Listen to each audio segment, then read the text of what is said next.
Welcome to Issued for Construction. I am your host, Jonathan Jacobs, and I've got with me today a woman who started her practice early.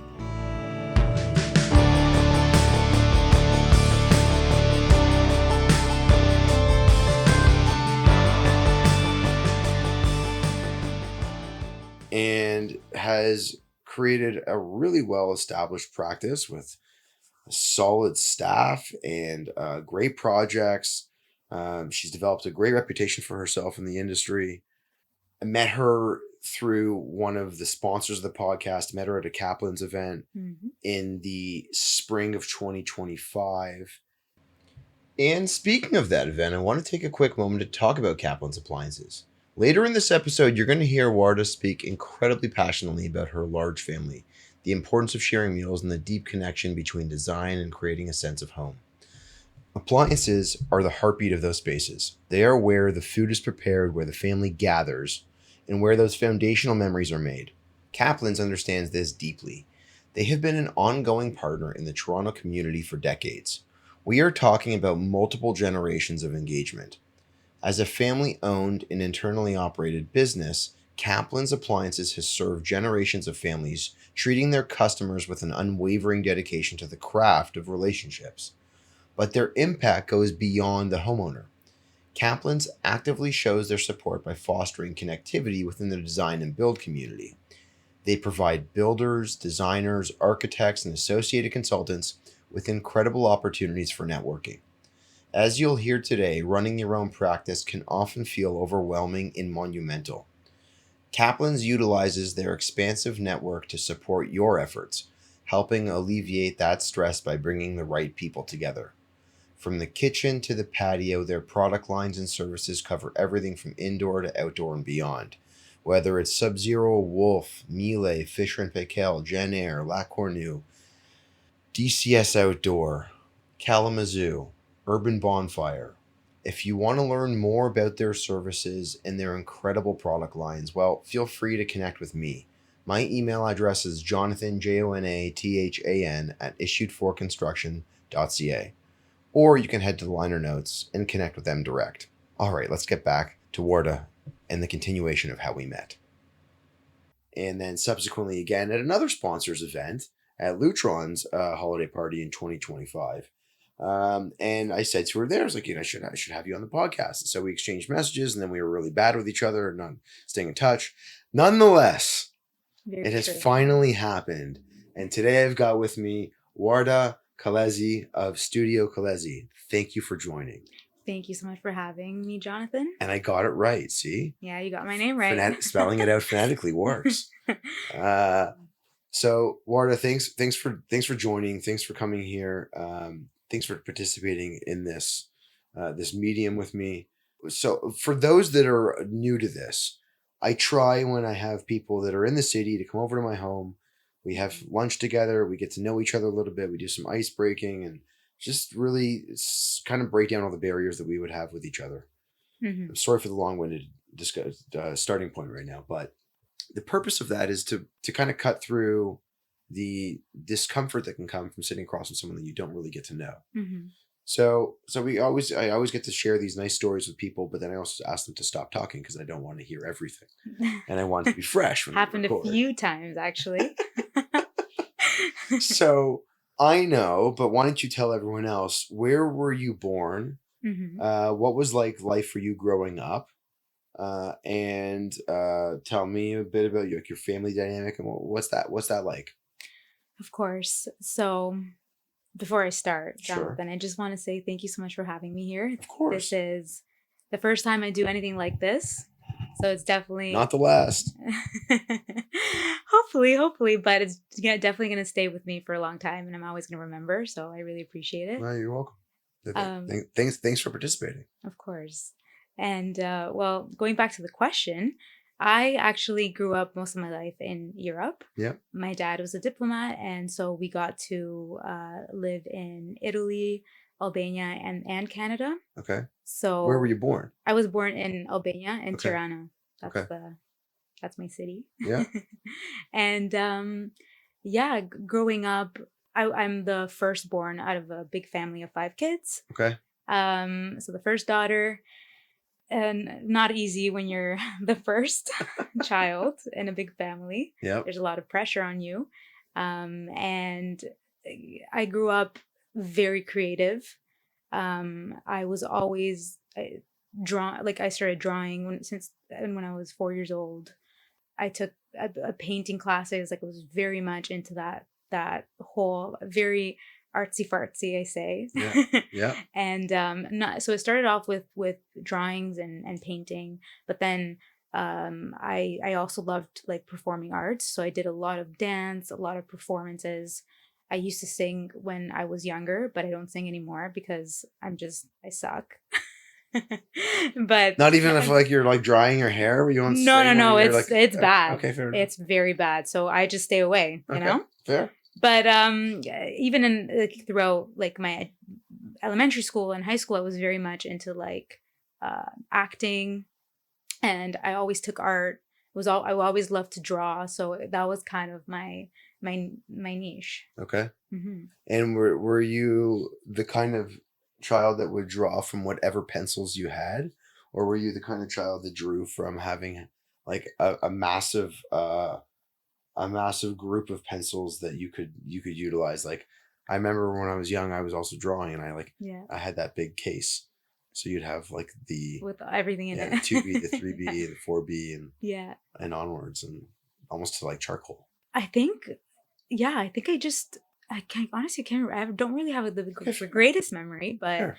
I remember I would participate in anything that was very related to art Okay. and all that stuff. And painting, would you paint with acrylic? Would you paint with watercolor? Anything, Okay, didn't even matter. like yeah. And what were you? So, and what were you drawing? What were you painting? Like, was it landscapes? Was it buildings? Was it? I'm even. I don't even why I'm suggesting those two. Were you drawing? Like, what were you drawing? You know what? Paint. Okay, Yeah. I'm trying to remember. I remember like just sometimes it was objects, sometimes it was like I drew this one when I was in grade one. I drew this one painting. I think it was with, I think it was paint, like Okay. water-based paint, Yeah. and it was this like snowman. And then I had, and I drew my brother right beside the snowman. And this painting actually ended up like on the local news. They were like, "Oh, it wasn't even that good, but just I don't know." That's pretty exciting. Yeah. What was that like at home? You're like, oh look, I made it to the news. And well, my parents told me. I had no idea. I was like, Oh, oh, yeah. cool. So yeah, it was just I don't know something that came to me naturally. I grew up in Canada and I did my kindergarten Yeah. here and also like up to grade one, and Okay. then afterwards we went to Albania and we were living there. Okay. But So you're kind of going back and forth. yeah, we're going back and forth the whole time. But when I was in Canada, like I had no interest in sciences. Like I was doing very bad in grade one. I was doing very bad in every subject except for like arts.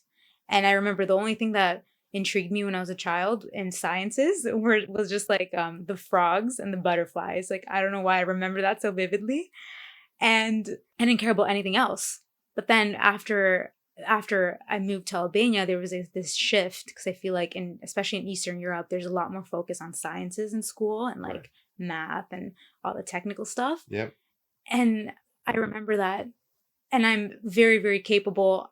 But I remember that shift. Like I lost like my artsy side, and I was focused so much into like all these like sciences and maths. And throughout my whole life, I've done really well in school. I've always been like an A+ student, and because I'm very curious and I love to learn. Mm-hmm. So I did very, very well. But then growing up, like, and then we went to Italy, then in Italy again, I was like, okay, I was transitioning again more into the arts, but I always like I'm very interested in different subjects. So like any subject to me, if I can learn something from it, I'll dive into it. Like I want to know about it. Right. So that's why I never had any problems with like my grades or like not fast where I want to get to fast forward when I Yeah. was in high school. Yeah. my parents were, I really wanted to get into acting and do it professionally. I loved it. I was always that kid in high school, in drama, in theater. And my parents would tell me, like, there's no way, you're not doing that. You're going to school. Like, you're Yeah. going to architecture, you told us you like that, you knew how to draw, you're good at physics and math, like, you're going to architecture. End of discussion. And then they were like, why would you ever do that to yourself? Why would you take those chances? Like, if you become an actress, like, you never know, like, this other pathway will create stability for you. So then I listened. You're the firstborn. Yeah, It's your the role. firstborn, exactly. So yeah, and then out of high school, I went to University of Waterloo.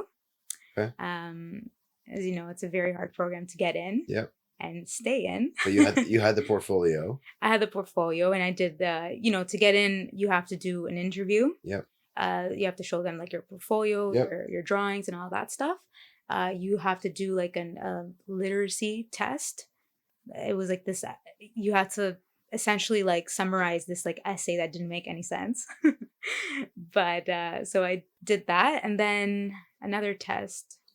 I forget now. But yeah, really hard to get into this program. And what was it like when you got in? Did you feel like you were in the right place, or did you feel like you were a bit of an outcast, or did you feel like you were kind of impartial to being there? Um, I've always lived in big cities my whole life. Yeah. So moving to Cambridge in Ontario was Yeah. it was very different for me. Yeah. I don't understand like the small city life, or like, it just was something that I wasn't used to. And I Right. hated the city at the beginning. Why? I don't know. It just felt very small. I was away from my family, and I'm very close to my family, and especially my parents. I don't know. I was used to, like, whenever I thought about university, I thought about like these European campuses where like the architecture is insane. And then Cambridge was like this old mill anyway, long story short, I ended up loving Cambridge. Okay. And the whole program was amazing. I just, I learned a lot about myself in architecture school. Mm-hmm. We were exposed, like, we had to do all these internships, and I've done, like, worked in Amsterdam, worked in different, I was an illustrator at one point, working for Norm Lee. Then I worked for a real estate developer during my internship. I worked for architects, environmental architects with UNICEF. I've done a bunch of different things, and for me it was really important to just learn more about myself. Okay. And well, as we delve into what that looks like, what did it look like for you working with others while you were in school? Because I know that there are a lot of people that are really keen that can go to a school like that, but at the same time, there are those that aren't. Mm-hmm. And so, what did it teach you about working with others that you may or may not have experienced previously to that? I feel like I never had any problems like working with other people, because I guess I come from a big family, and there's a lot Mm-hmm. of kids, and I'm very socially in tune, and also like I lived in different countries. It just brings you acquire all these like skills, Yeah. and you just interact it comes very naturally for me to interact with people. And so I never really had any problems. It was more just like, because I was telling you earlier, for me, those internships, I took those as kind of like moments where I could learn about myself. I didn't know what my fortes were. Mm-hmm. I wanted to know, like, okay, what is interesting to me? What will I embrace more than when other things? And even, for example, when I was selecting placements for co-op, Yep. it was never like going to big architectural firms. It was never, the goal wasn't like, okay, who's going to offer me more money? Right. I did the complete opposite. I went to the smaller companies. I went to the companies that they were paying like the least. And because I knew that with these companies, I was going to sit down and I was going to be part of conversations with potentially like my boss in those companies. Mm-hmm. And I was exposed to a lot with these smaller co-op placements, and they have been such an important part of like my development. And I'm really happy that, you know, like I was never influenced by money. And never was it like it was never like the end goal. The end goal was always like, I'm very curious, I'm very determined, and I Mm-hmm. want to learn. Mm-hmm. So that's kind of like how I approached not just my university, but also my co-op placements. Right. And so you were working at architecture practices, and Mhm. what did it look like? What did they have you doing? So it was mostly like on the computer, a lot of computer time, which sometimes is hard for me because I am a very social, social butterfly, and I love like the communication, the back and forth. Yeah. I love like getting into the nitty gritty and the construction side of things. Speaking of being a social butterfly and building those relationships, later in this episode, you're going to hear Warda talk about these amazing annual summer barbecues she throws to celebrate her clients, her trades, and her team. That dedication to celebrating your community is exactly what comes to mind when I think of our partner, The Doors. Because just like Warda loves to celebrate her firm's milestones, The Doors has a massive one of their own right now. They're celebrating 20 years in business. Run by an incredible husband and wife duo, Martin and Marta, they have been doing this together for 2 decades. They've built an outstanding company with a staff that has been with them for years, alongside some new great additions as they've continued to grow. Through it all, they have maintained the exact same outstanding personalized service. They've worked with top tier architects all over North America and right here in the GTA, including some fantastic designers. I was actually first introduced to them through Brenda Eisen, but we've also worked with them in the past when I was at Walden Homes with companies like Drew Mandel, Architects, SMPL Design Studio, and many more. When it comes to product, they offer some of the absolute best in the aluminum window market. We're talking amazing thermal breaks, high R values, and triple pane glass. All of their products stem from Europe, specifically Poland, which, fun fact, ties in nicely with me being a quarter Polish. Their versatility is unmatched. They offer low profile frames, custom colors, low profile steel, and even wood. If you can conceptualize it in design, they can do it. I've seen them put in mind blowing, completely custom entry doors, 16-foot wide by 10 feet tall sliding door combos, and even curved curtain walls. They handle pretty much anything you can dream up, and they do the design and the installation entirely in house. If you want to learn more about what Martin and Marta and their team can do for your next project, email me directly at Jonathan, Jonathan, at issuedforconstruction.ca, or head over to the liner notes to connect with them directly. All right, back to the nitty gritty with Warda. So most of the times I had a great relationship with all of the like the leads in the company. And I would always ask them like for more tasks. I would always be like, hey, can I participate in this? Can I do this? Like I want to learn this. And sometimes I would sit beside them after hours and I'd be like, okay, I want you to see how you resolve this issue. Right, right. And were they receptive to it? Of course, yeah, yeah. I still have great relations with everybody that I like, you know how they say like don't burn bridges? No, no, my bridges are super reinforced. And I just appreciate everybody that has given me like knowledge or not indirectly or even directly or anybody that has contributed in a way I Mm-hmm. appreciate so much. And same thing goes to like my team and the talent.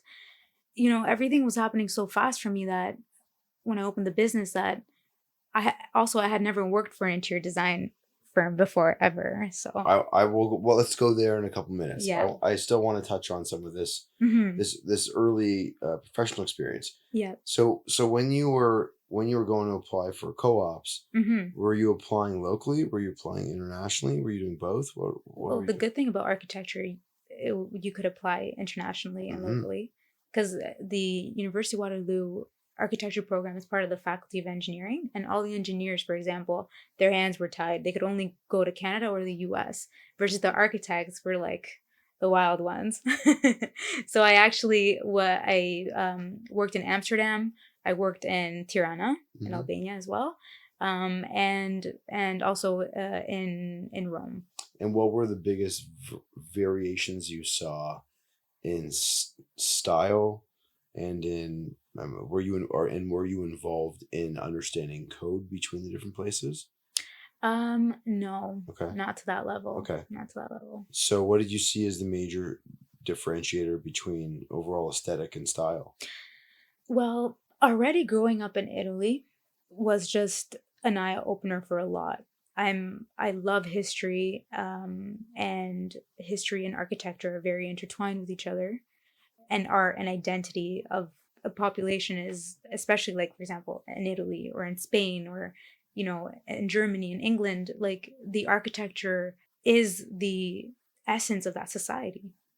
So growing up in Italy and being exposed to so much beauty and so much history and so much culture, Hmm. I don't know, I just had a different expectation. Even going into like opening my own business, like I've seen like kind of like the creme of the creme, and I got to experience it, live amongst all these creatives and all Right. these all this beautiful architecture everywhere you go. In Italy, like you walk like 10 steps, there's like a church covered in gold. No big deal. And then you turn a corner and there's another church from by another insane artist. You know what I mean? Right. It's just the architecture and the history and the culture in Europe, but specifically Italy, has influenced me. I think that's my biggest inspiration. Okay. And was there any variability that you saw in the way in which like the construction happened between those places, or was it relatively the same? Like they use different building materials, Okay. and on an architectural level, because they're just too different completely. Yeah. But interior in interiors, it's kind of more streamlined, I would Okay. say. It's just different. Like in every country, for example, in Italy, they have like what differs in interior design is kind of like smaller things. Like, for example, in Italy, they have bidets. So you always, when you're designing a bathroom there, you have to take that into consideration. Okay. Or for example, in Holland, in the Netherlands, it was really interesting when I was living there. They only had like a powder room at on the first floor, and upstairs they only had like a shower and a vanity. So the toilet was always on the first floor. Hmm. That was something new that I had never. Yeah, Okay. That's I know. interesting. That is really interesting. And the way they built even their like low rise, Yeah. in order for there to be like light coming in from all sides, like their condos, they actually build them like, well, the one that I was living in, the complexes that were in my Yeah. neighborhood, it was like you had stairs on the exterior, but then like your house had light coming in from both sides. So these long structures, and kind of like the units are the entry is on one side, but then and the corridors are open. So like when you're walking through like the outdoor hallway, Yeah. you're like walking through your neighbor's like window, Hmm. like to get to your unit. Got it. So it's just very interesting. You Yeah. learn all these things. Yeah. Yeah. And so how long were you away before you returned back to Toronto? um, I was back for at the beginning of COVID, And you right when le- COVID and then started. you left when? Sorry. Like how long were you away What for? this was like during the internship, so this is Okay. like during the 5 years of Okay. university. So I went in 2015, Yeah. and I graduated in 2020. Okay. And actually, my last semester was during like a COVID semester. It was an online one. Crazy. Okay. I know. So what happened? So you came back here, and what did you do? So one of the last internships that I did was actually for a builder in Vaughan, which is where I live. Yeah. And during my internship there, I really wanted to work for a real estate developer, because those are, for architects, that's like they're our clients. So I was like, okay, I want to learn what it's like to be to run the project on their end as well. Hmm. So I worked for this real estate developer called Quartel Group, and while I was doing my internship, the one of my bosses was building his townhouse unit. So because I just had learned how to render from Norm Lee, I was like, no problem, I'll put something together for you for the interiors. He showed me kind of what he liked, and me and him were very aligned Yeah. in our styles. And I put together something for him. He absolutely loved it. And Okay. then, yeah. And then he was building it. So fast forward after COVID, I kind of like messaged them again because the way, like, I was just like, hey, like, can I come see you guys? I left like right before COVID, and it was kind of like a weird, everybody was scared, Right. you know. So I kind of left like prematurely because I started working from home. That last like 2-3 weeks before my last semester Yep. at university. Yep. So I just went back to him like, I'm so sorry that like this whole thing happened. Like I didn't like the way, it wasn't my decision to leave like that, but I'm just saying like everybody was scared. So businesses were like sending people home to work from home. Yep. So I went back and I was like, oh, I hated that. I hated like leaving like that. I felt like not natural. Right. So I went back and I'm like, how's everything? How are the projects? Just wanted to say hi. And then they brought me to the like my boss's house that was being built, and it was crazy because I'm like, oh my god, like this project that I didn't even think about, like I didn't take it that seriously. You know what I mean? I didn't think like he was actually gonna put together exactly what I put down and actually make it happen. So yeah, so I was like seeing my project kind of like come to life, and How did that feel? it just felt like crazy. I was not expecting that because And you didn't know. no, like I knew that he was working on his like this townhouse unit of Yeah. his, and but I didn't think that he was gonna follow the design. So, and I didn't know anything about interiors at the time. Right. No Right. clue, because I had only worked for architects, and you know, and that was very, just walking in, I just remember everything, and although I didn't really understand much about construction either at that point, so it was just like all this concrete everywhere. It was just a surreal experience, honestly. I was like, I cannot believe that I am coming out of university and one of my projects are right under construction. Well, that's how I felt about it. I'm like, Right. that was my baby. My first child. Be free. Go be something. So, and because, so then when I went back, they were like, why don't you stay? Because we have other like projects Right. that we need designed, and we need, you know, somebody to take care of them. And like I had no intention of like, I was actually applying like to other jobs, to architectural jobs, you know, just doing what one does. Yep. But this opportunity Try to came. secure your future. Exactly. And this opportunity came to me kind of just by me showing up and just checking in with them again. So it was not expected, and it was probably one of the best experiences. Which was? This because I stayed with the company for a little bit over 2 years. Okay. Yeah. The townhouse, you're saying the townhouse project. Yeah, and the townhouse project. So while that was going on, I was handling a few things for Yep. it's a family business, so I just say the family. I was handling a few projects for them. One of them, I was dealing with kind of like their high rise design as well, that department. So I was speaking to like the architects and getting involved in that stuff. And then my main focus for them was actually the luxury things. So I was dealing with their penthouses. I was dealing with the units and like the more higher end stuff that was going to be sold for a lot more. Got it. Okay. So, and they're actually one of the first builders in the VMC, which is the Vaughan Metropolitan area. And so I actually designed and helped manage the first set of penthouses in the VMC.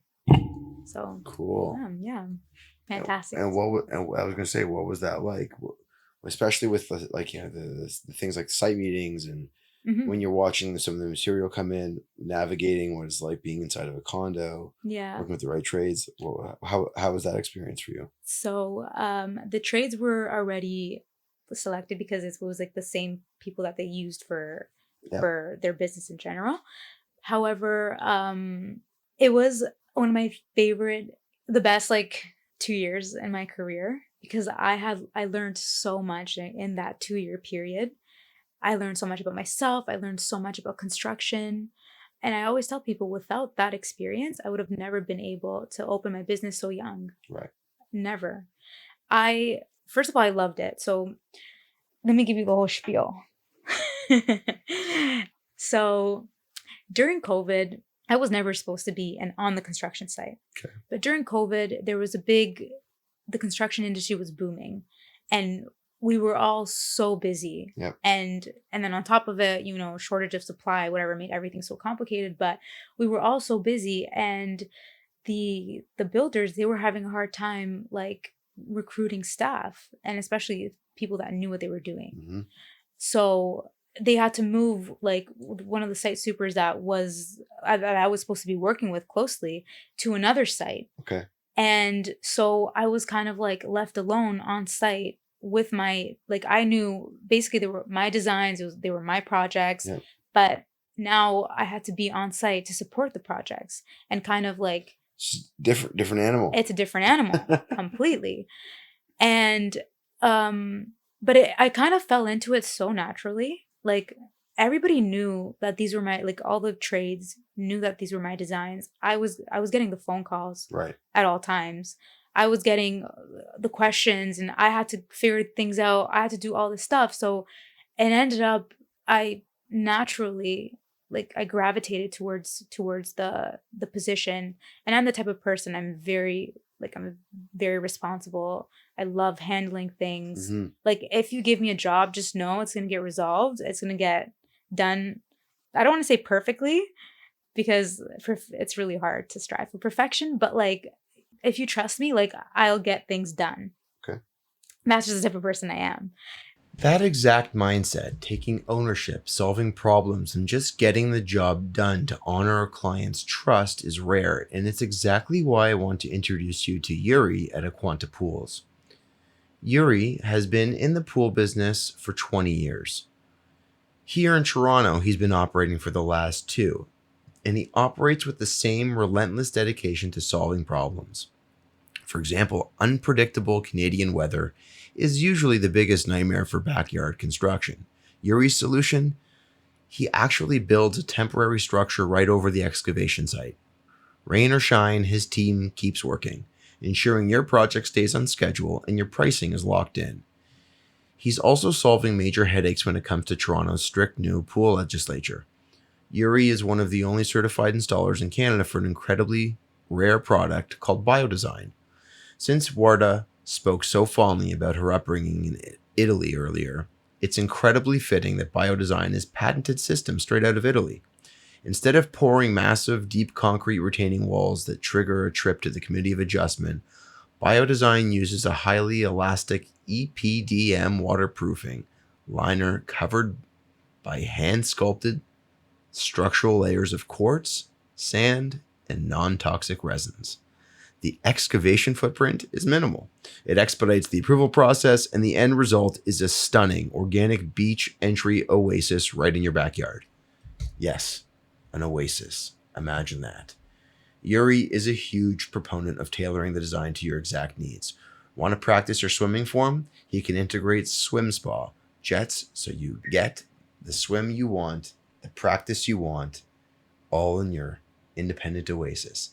And he supports the best filtration systems on the market, whether you prefer standard chlorine, bromine, salt water, or advanced ozone setups.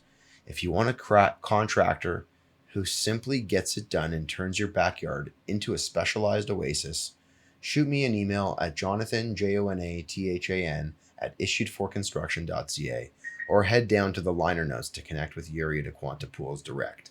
All right, back to the conversation. So the family gave me a lot of their trust. I was basically running all their luxury sites by myself.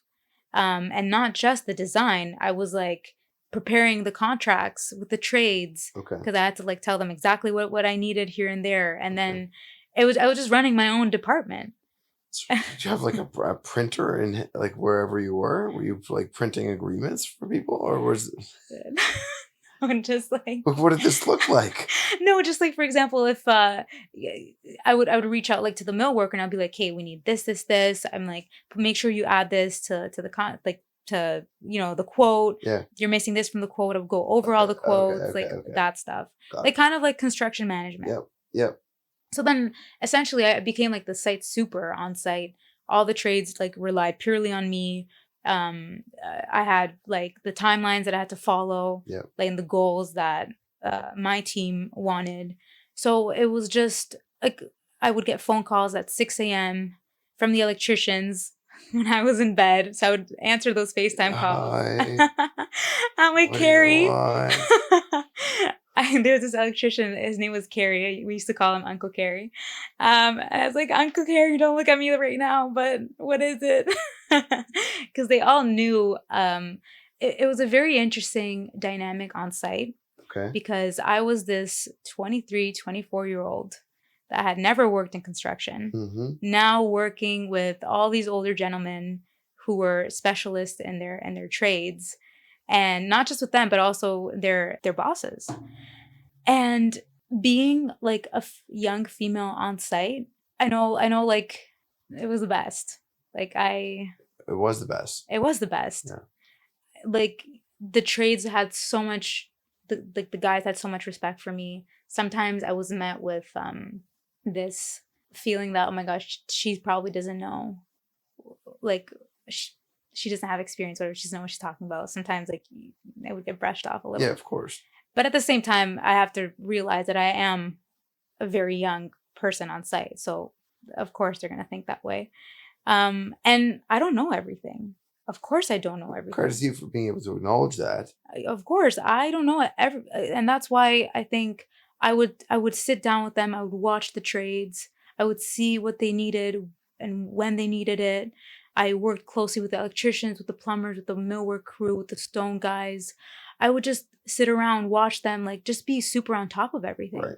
And I would ask questions. I would ask Carrie, like, Carrie, what do you think? What do you think we should do here? Or, oh my God, Uarda, you didn't think about like where to put the what is it called with the strip light? The transformer. The transformer. Yeah. Like I had never, when I designed the first kitchen, I didn't think about where to put the transformer. You know what I mean? He was like, oh, this is where this has to go somewhere. So that's how you learn. Yeah. You ask questions. You're like, okay, Carrie, yeah, thank you so much for telling me. Okay, I'm going to think about it. Like, let me see what I can do here. It's all this back and forth. And I've learned so much from these gentlemen on site. We have an expression in Albanian. It says like, oh, they gave me like a golden bracelet. Okay, so leaving what it was like dealing with like the good trades, I also know that it can just be hard as a young woman in construction. For sure. So were you, and I want to touch on that only because as I've spoken to you and I've spoken to so many women in this industry, I have 2 young girls, and I'm trying to build them up to be these like powerful little feisty women that stand up for themselves when they need to stand up for themselves. That's how it should be. So for you starting your business, well, I guess we're going to get there in a minute. How old were you when you started the business? I was 25. 25 years old. So again, I want to put that in perspective for anyone that's listening. Some of you listening to this right now might be, you could be a junior architect, you could be a student, you could be a founding partner of a practice. But when you think back to what it would have been to have started your business at 25 years old, there's a whole lot of things you know, and there's a whole lot of things you don't know. And you have to lean on people that you hope you can trust to be able to give you the right information to follow a path of success. So what were some of the hardest realities that you were met with being a young woman in the construction industry at 25 years old? You mean like on a construction site or opening my own business? I would say any and all of the above. It was just like sometimes people doubt you. And I faced that like a lot, especially when I was on site, and not necessarily from the trade, sometimes even from my own, like my boss. Sometimes, they doubt you. Yeah. And that's fair. That's fair because even though I'm not, let's say, even if you take gender out of it, I'm still a very young 25-year-old on site, right? And then, but when you add gender back in, then they're like, okay, but she's a woman, like construction definitely doesn't come, like, who knows what they think. Yeah, there you go. Just passing judgment. Yeah, of course. And but at the same time, I have very thick skin. And this is, I think, due to my Balkan roots. And also being a firstborn, I have very thick skin. And even, for example, if somebody might have said something, I don't think I've ever gotten like offended or super like stuck with it. So I Yeah. think that was a big thing too. Confront it. I don't think anybody's ever said anything to me that and like to my face that was like extremely rude or anything like Okay. that because they like I would for sure speak right Call them out. back, Yeah. of course, I because get. I care. Respect for me is a big thing. Yeah. I respect everybody, like from my boss all the way down to the guys who were just cleaning the units. Like for me, respect is a big thing, and I demand it back. And even I think that was as a woman in construction, I Yeah. think the most important thing for a woman is to be able to gain that respect, and you gain that respect through being humble, through seeking knowledge from these professionals. Hmm. You gain it through also being professional.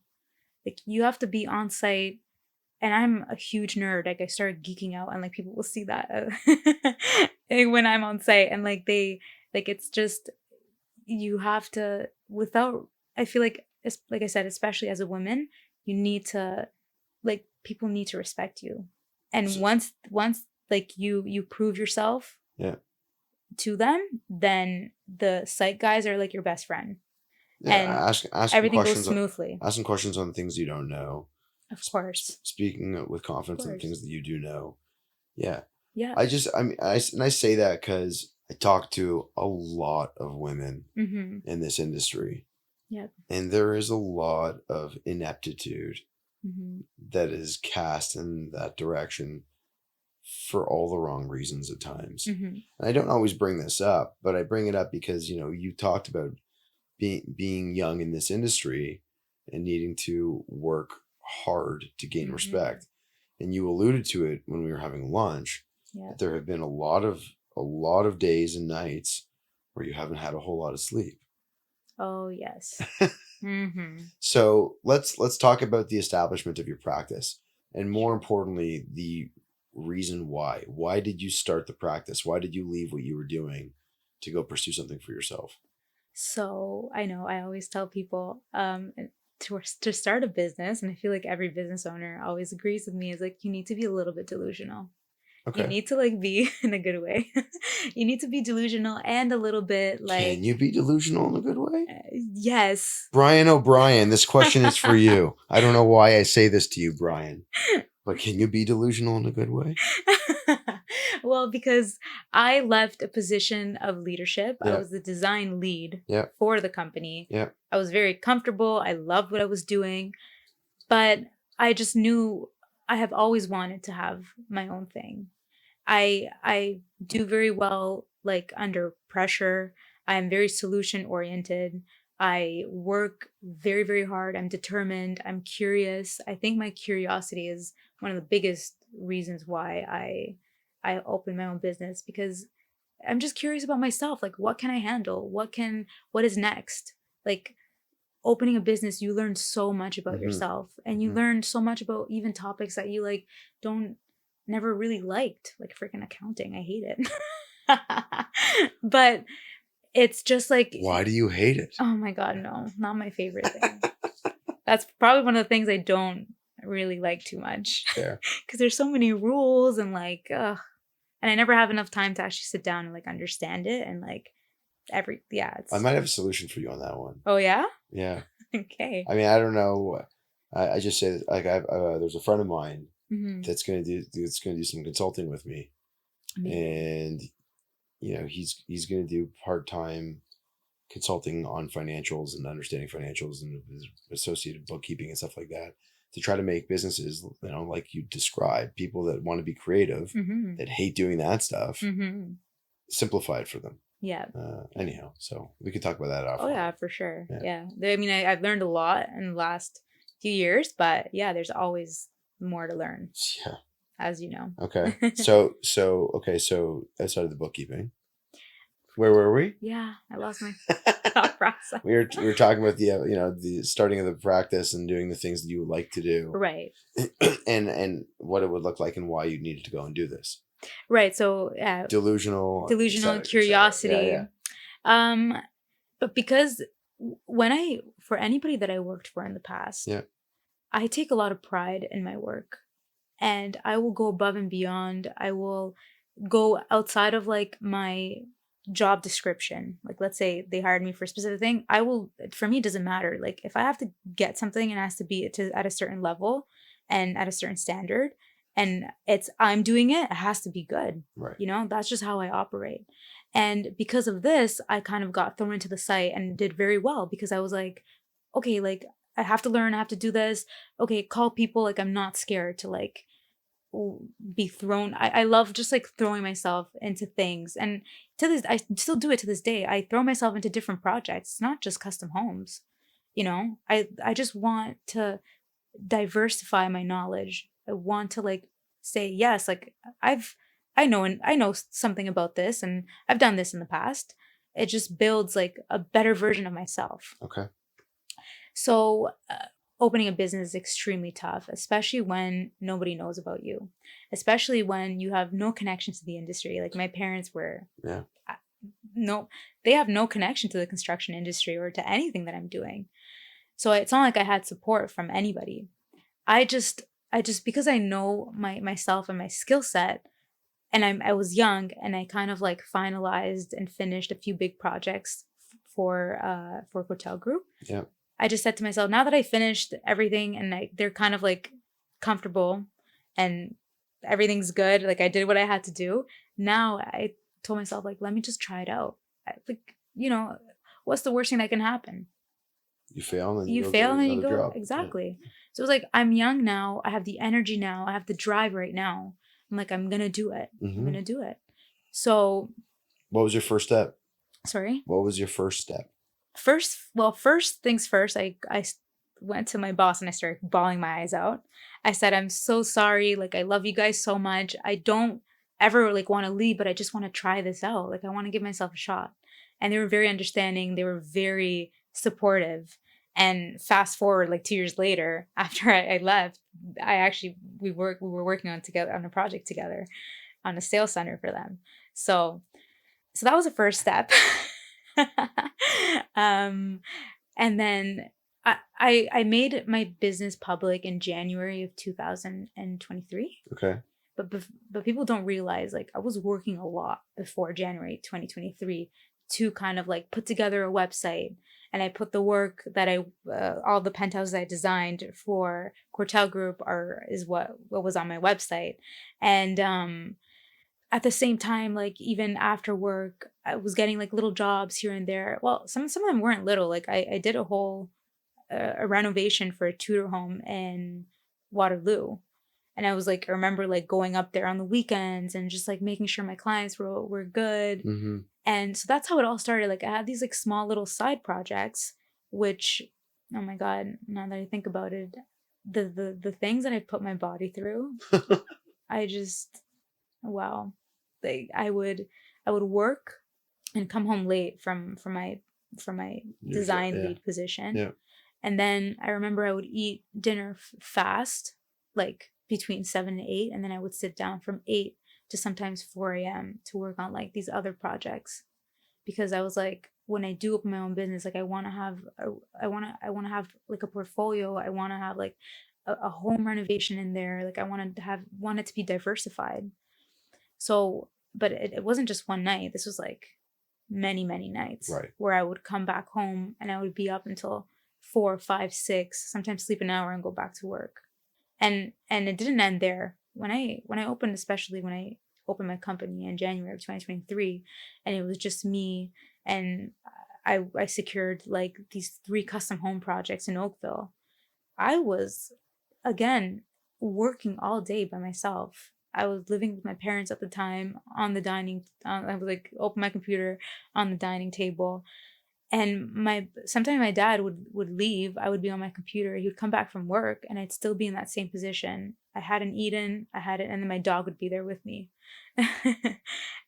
and I hadn't even like. Sometimes I didn't even have like. I would just get up from bed, didn't even go to wash my face, and I would just sit in front of my computer. And yeah, I did a lot of those. Look at you reminiscing on Yeah. the career right now.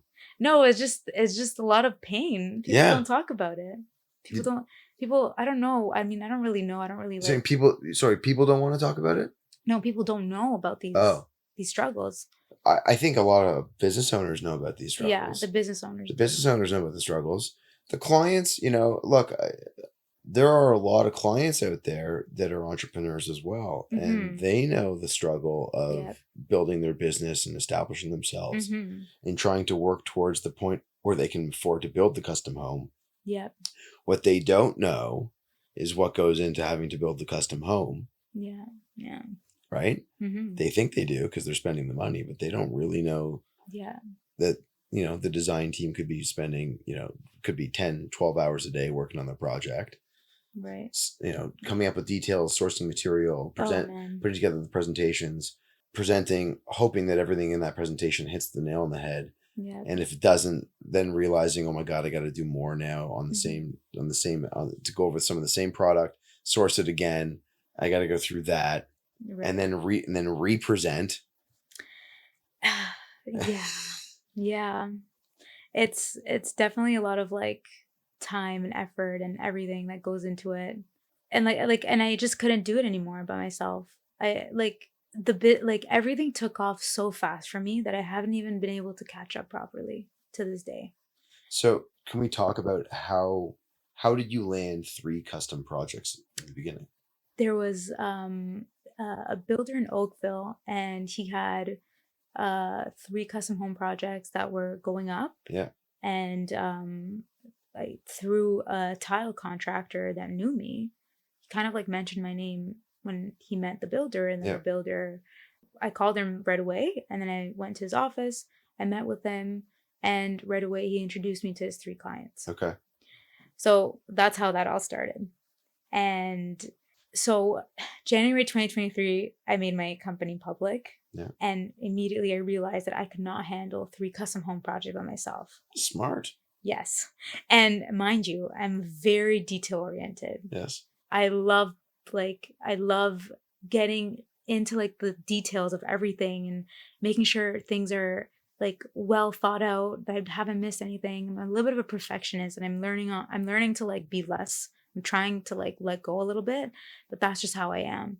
So then 5 months into like me working, I'm also the type of person, Jonathan, that I like professionalism a lot.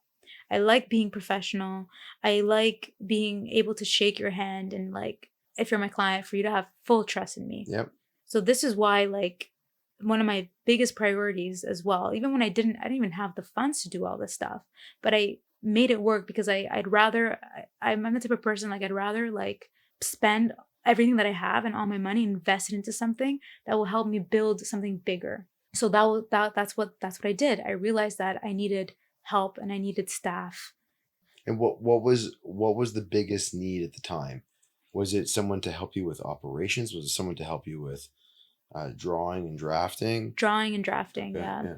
That was it. So how did you source the staff? So I went to the Ryerson Interior Design website, and I like emailed the university and I said, like, I know in April everybody is done work and school, and that they're looking for work. So I just said, can I please like put up like a job posting. Yeah.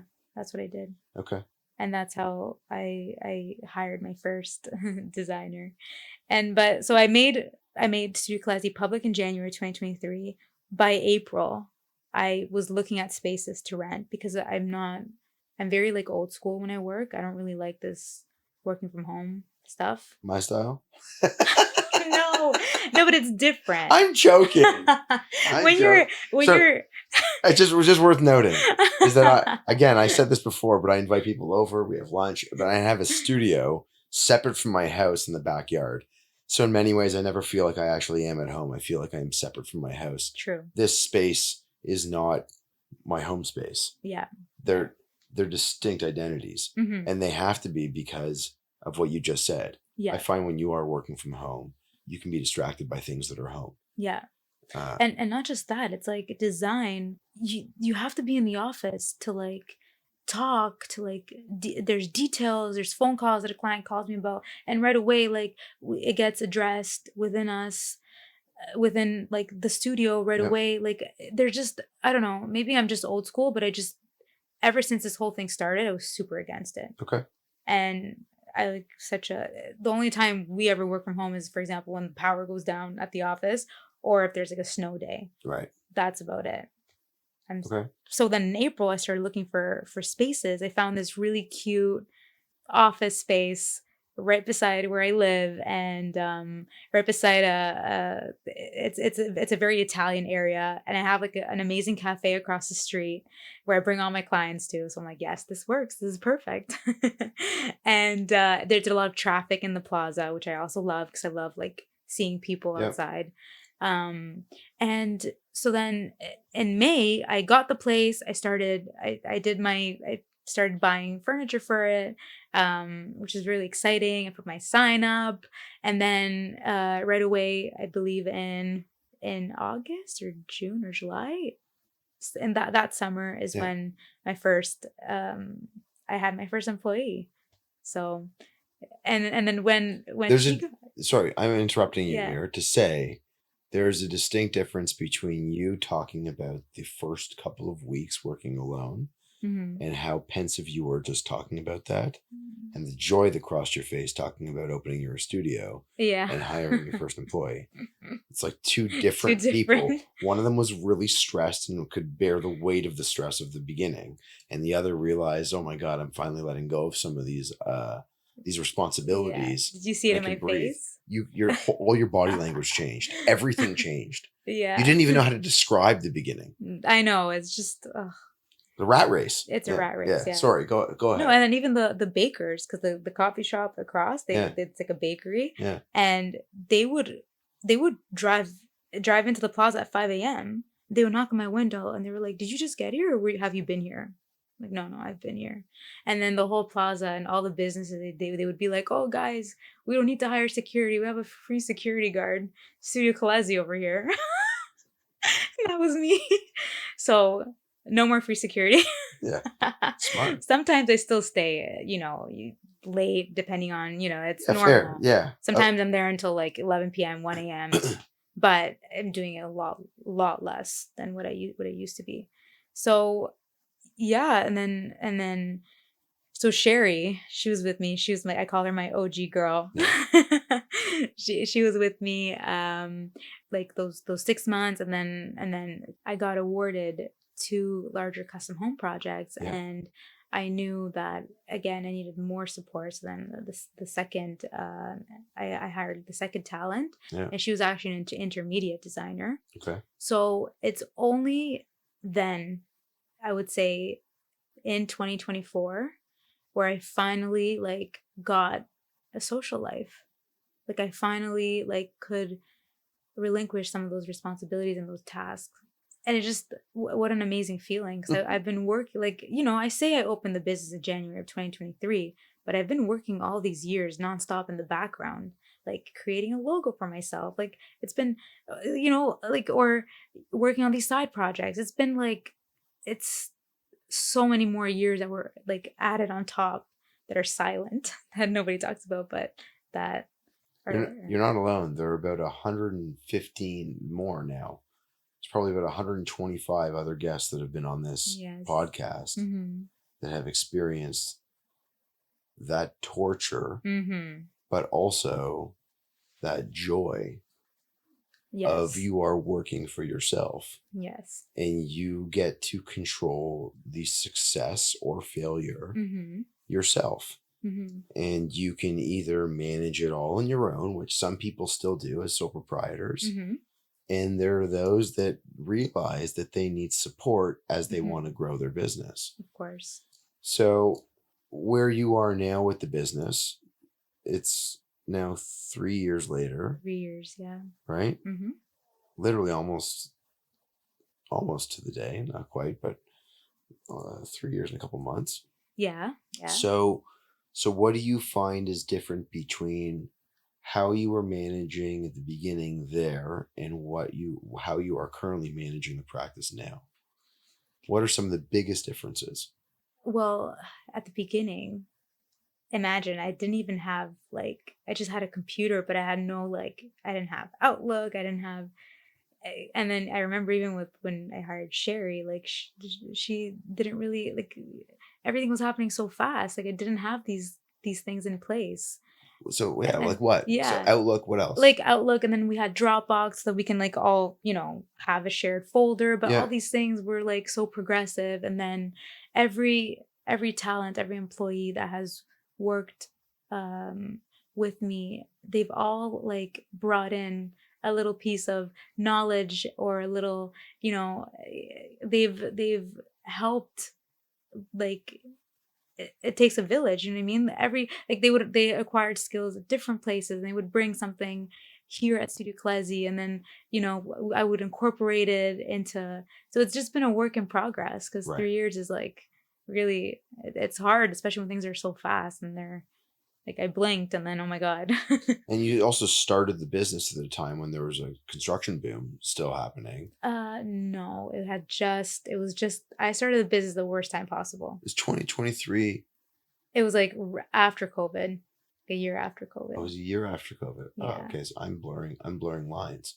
Right. Okay. That Yeah. it's also very challenging, I Yeah, I would was gonna say. say, okay, so let me rephrase that. Yes. You started your business at a time when there was a decline. Decline. Yeah. Yeah. And you were still landing custom home projects, which is pretty incredible. Oh, Jonathan, I put myself out Of there. course. I went and I still go to every event. I really care about connections. I love this industry because of like all the people in it and like getting to meet new people and like see how they started. And that's why I love your podcast so much because I get to learn and like really about like some people that have really inspired me and their work inspires me, and I sit there and I listen to them speak and I'm like, oh, this is what they did, okay, like, or oh, similar to what I did, you know what I mean? And it's just very it's nice to hear and like to be able to relate to people. Yeah. Yeah, so I can appreciate it, you know. I just went out on my own, and so I mhm. I can understand what it is to go out there and build something, Yeah, not knowing what it was going to look like entirely. exactly, that's where the delusion comes in. Yeah, I don't. It's No, but it's good delusion, you see what I mean? Because you have to yeah, believe in something. yeah. It's funny though, because as you say it, I would say that I don't know that is. I didn't see it as delusional. There are. I also started at a different age than you did, right? Mhm. Uh, there's a lot more. There's different type of risk. Correct, I understand that. Different, Yes, when you have a with family. kids and Mhm. family and mortgage and all the rest of it. And I say that because I don't think there's ever a period of time in which it's too late to be able to go and pursue something for yourself. I 100%. don't. I do think it's important that if you're going to do it, that you're going to go all in. 100%. And you gotta build a support system, an ecosystem for yourself Mhm. with people that you know and trust, Yep. so that you can be able to share the information on what and how you're doing what you want to do, to bounce ideas off of people. So I say all of this because I'm thinking about how I want to phrase what I want to say next. When you're going out on your own, you have to have a focus of what you want to achieve. Mhm. And I think that a lot of people go into it. I've spoken to them for the last couple of years. You've experienced it. You go into it with a lack of kind of foundational Mhm. awareness, Correct. and you spend a lot of time spinning your wheels trying to get through some of the muck, Mhm. Yep. and it's exhausting, Yep. right? It's almost like you're on the hamster wheel and you're just making it go, That's and you exactly what it look over feels at the like. water kit at the water jug, right? And you realize that there's like literally a couple sips left, Oh my god. and you don't know when the water delivery is coming. You're so right. That's exactly what it feels like. And if you're surrounding yourself with the right people, they're going to know that you're on the wheel. Mhm. They're going to come fill up the water. You're right.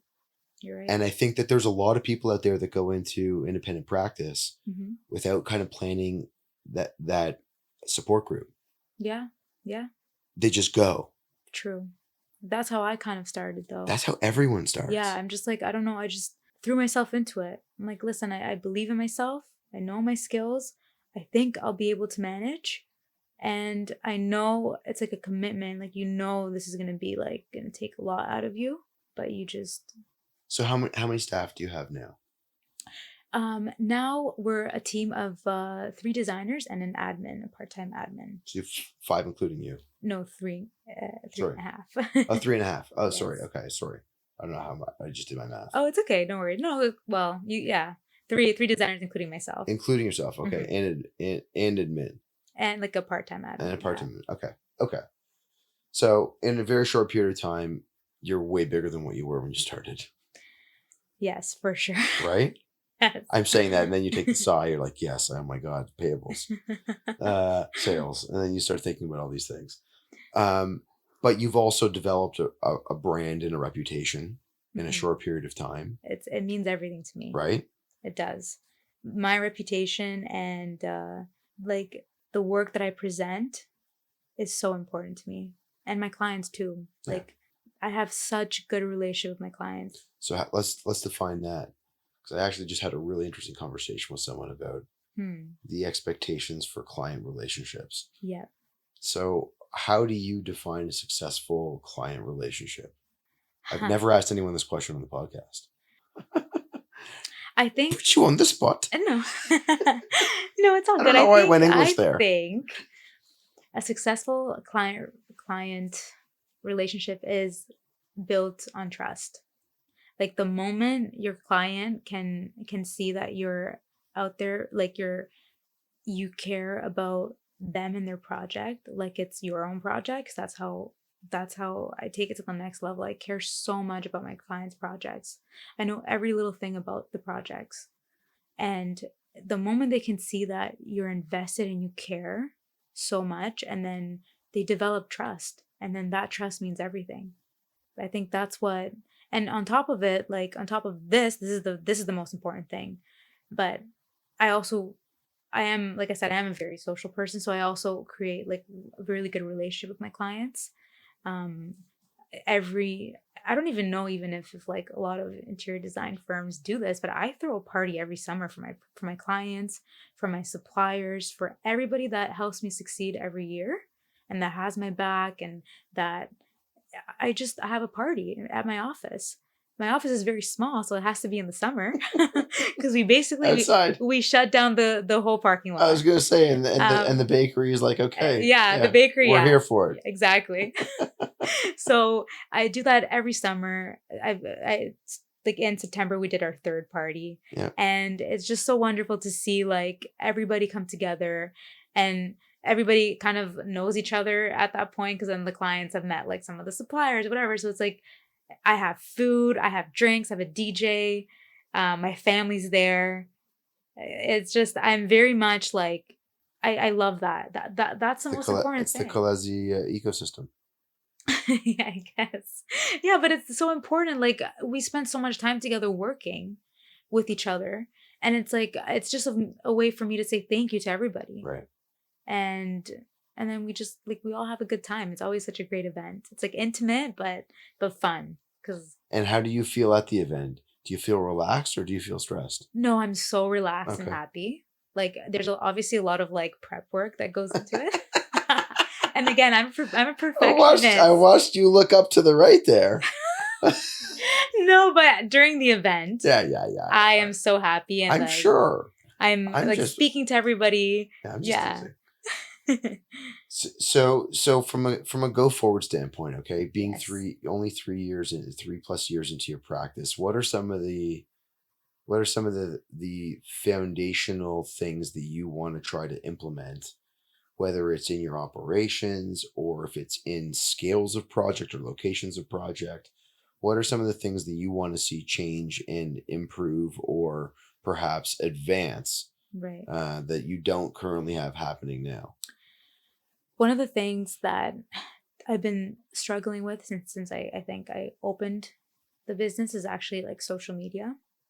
I think social media, even though I absolutely love it because it's another place where you can be very artsy, and it's a great tool for business. Yeah. It's very time consuming. So I already don't have enough time.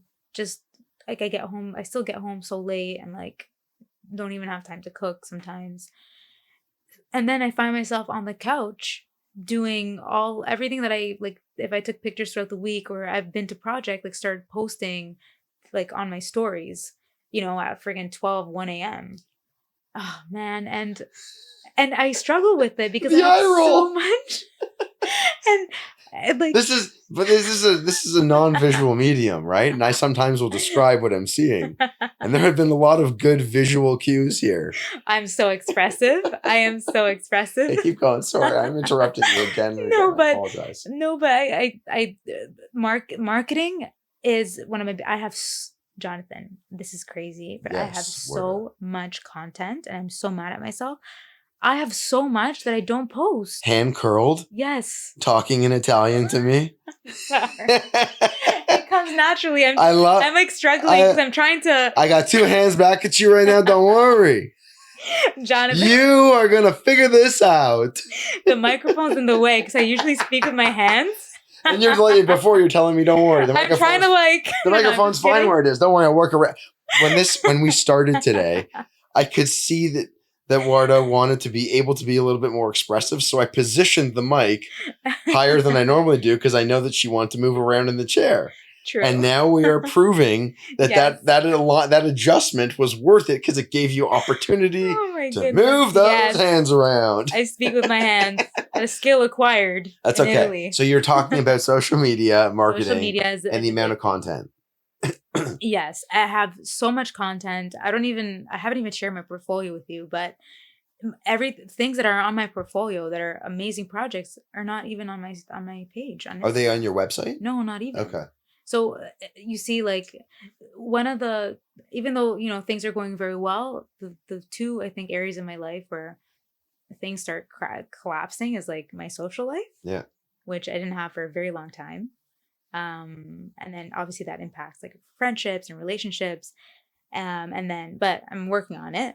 And then another thing is like social media for my business. It's extremely hard to stay on top of things. Sometimes I post a story and like I get like 40 replies and people messaging me, and it's like, it's overwhelming. I feel guilty. Sometimes I don't get back to people. I only get back to people after three weeks, and I just don't have enough time. You know what I mean? To like actually, and I love when I reply to people. It's not like just like a heart. I love to comment and be like, thank you so much for the comment, and like, because that's just how I am. And then you just don't find the time. That's what you and I had the problem with. Yes, exactly. Yeah. That, me and you. Yeah. You messaged me, then I was like, oh, perfect. I'm gonna get back to Jonathan. Crickets. In fairness, 4 days later, I'm like, Jonathan. In fairness, didn't bother me at all. Yeah, okay, that's good. You understand. Yeah. You got to do things in this world that we're in design, construction, all the rest of it. Like, you got to do the things that are going to help you pay the bills, because your number one responsibilities go now to your team and to your business. Yeah. So responding to a message on Instagram, it might be beneficial for your business, but it isn't physically paying the bill right now. Yeah. So setting the time aside for the things that are going to do that makes sense. My number one priority is actually like just my ongoing projects. Like, if that's my number one, sometimes even like, this is so bad, but I'll put away like a potential design proposal, and I'll get back to it like at nighttime on my own time, and like just deal with like, okay, what's happening for my client's projects? Like, I need to deal with this, like, okay, all these things, you know what I mean? Like, that's my priority. Just making my clients happy, making sure like they know that I got their back. Right. Or supporting the builders as well. It's a big one. It's a big chunk of where my time goes. So answering questions, supporting the builders, like figuring out stuff, like, problems on site happen all the time. Like, being able to come up with a solution. Yeah. So. Uarda, you're an old soul. I am. I really am. I know. When we were walking out here, Uarda's telling me, I'm young, and sometimes that can be a detriment to me and the way people interact with me. I'm like, for one, I personally, I don't ask anyone how old they are Mhm. ever, unless somehow that comes up. But two is, I mean, it shouldn't really matter in the scheme of what we do. It just shouldn't. Professionalism should speak to who you Mhm. are as Yeah. a person. And I say you're an old soul because now knowing that you've only been in this for a couple of years and you're not 30 yet, right? Yes. Is so impressive. Thank you. So for anyone wondering right now, what has started this? You've just heard me say it. She's not 30 yet. She's got a staff. She is a force doing what she's doing. You might not always feel it, Warda, but I'm reminding you of it right now Thank you, that John. you can't be successful in this business without dedicating yourself to it. 100%. And you clearly do that, sometimes probably to your own detriment. That's true. But you're still young enough to be able to recognize where the areas of opportunity lie and start filling in those gaps by, if you can, you bring in staff. Right. Now you free up some of that time. Yep. Is there an opportunity to bring in someone that can look after social media in some capacity? Yep. I have ideas for you on that. We can talk about it offline. Please.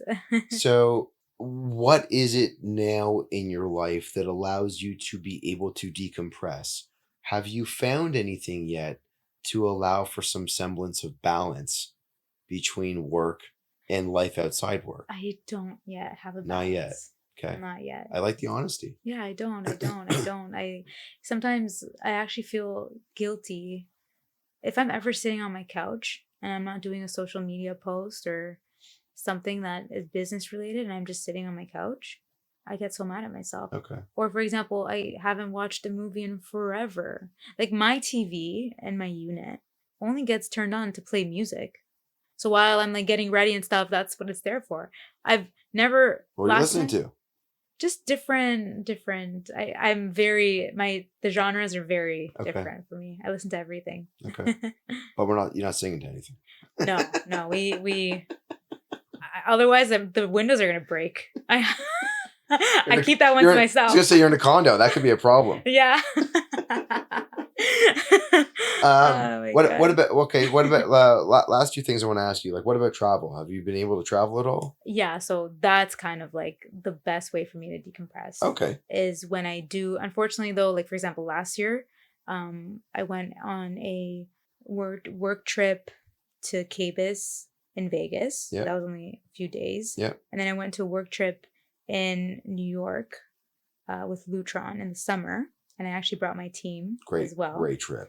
Yes. That was one of my biggest goals was to bring my staff and the girls that work so hard with me to a work trip. And I was able to achieve it.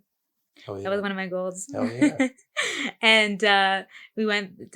So during these short trips is like, that's when I didn't really go anywhere like with my family or anything last year. Yeah. Because I was so busy. Yeah. But these little resets are essential for me. Mm-hmm. Like I just feel when I come back, I'm like I feel so refreshed and inspired, and I'm ready to go. It's like I need to do them more often. I really do. It's the best way for me to disconnect. Well, I still answer my phone, but like I never really disconnect. Really disconnect. Behind you are 8 photos of images from anyone that is not from Ontario or Canada. There is a national park about 3.5 hours outside of Toronto called Algonquin Park. Mm-hmm. Algonquin Park is, I'm trying to remember what, I think it's 600 times bigger than Toronto. Wow. Wow. And so when you talk about the idea of disconnecting, mm-hmm. I, for the last 5 years, find myself one weekend a year guaranteed in that park. Amazing. With no cell phone coverage. Oh, so you really go, do not There disturb. is no connection to the outside world, although they did change it last year, and I just talked about this with someone else on the podcast.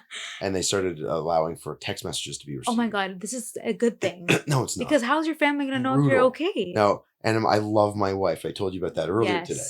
And my wife had sent me a text to test the system last year, and I'm in the middle of nowhere, and I got the text, and it was one of those like, I love that I just got a text from my wife, but I don't want to have any communication with the outside world Oh right now. man.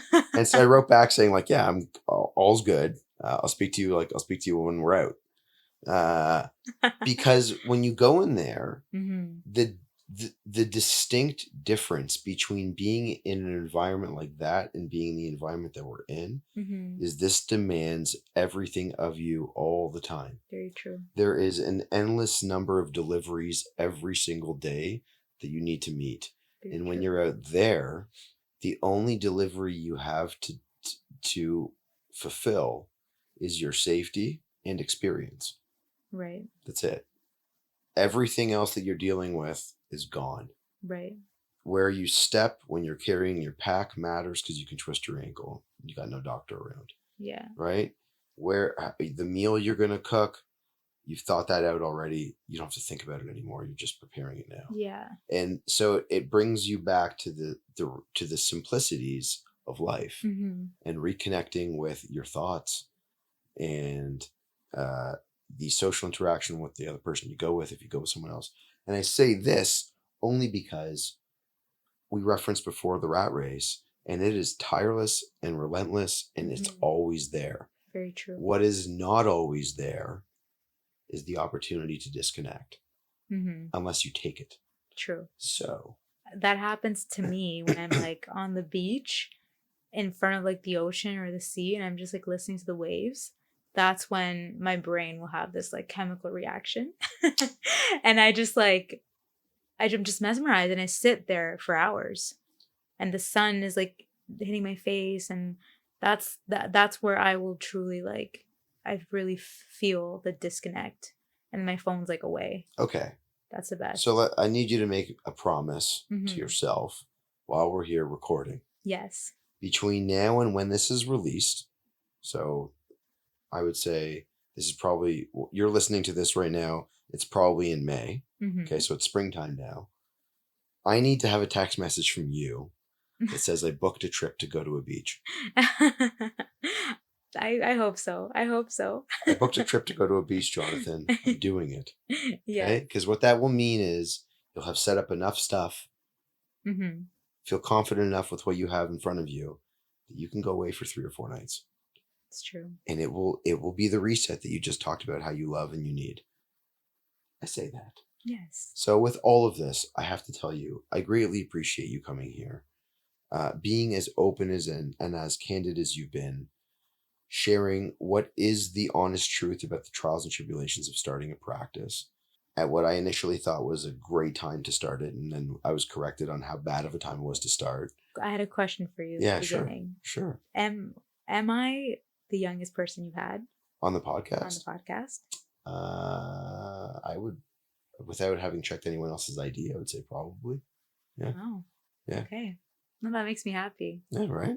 I wasn't saying what I was saying before out of nowhere. I was saying like, that you're doing it. You really are. I don't think you need to look in the mirror and wonder if you're doing it. You're doing it. Yeah. I'm like I said, I'm really harsh on myself. I know that. Yeah. I've come to realize that. Yes, I'm very like, and I tell I'm harsh on them too. And I tell my siblings, I'm like, I'm nice to you guys compared to how like tough I am with myself. I tell them all the time because they're like, why don't just leave us alone? Because I'm always like, are you guys working? Like, what are you guys working? I'm like this like third parent.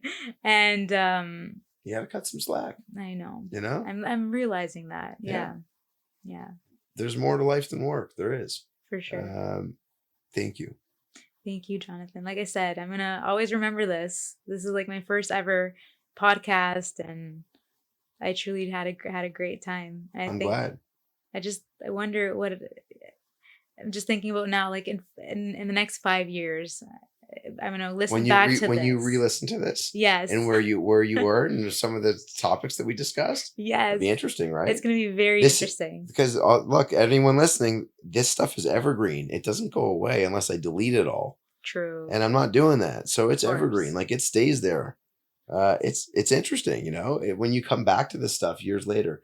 I've had some people that have had 40-year careers, and they've never really taken the time to discuss it the way that we discuss it.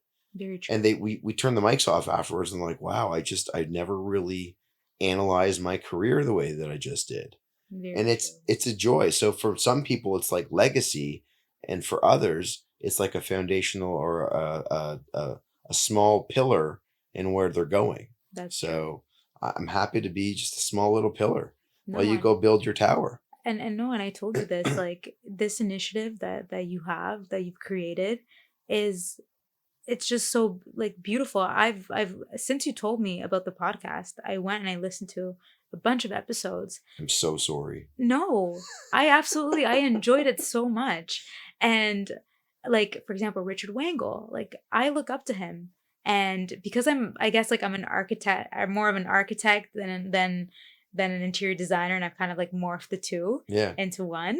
I just like I look up to him, he inspires me, and just like listening to how he was like unsure at the beginning what he wanted to do, and yet he's this amazing like architect.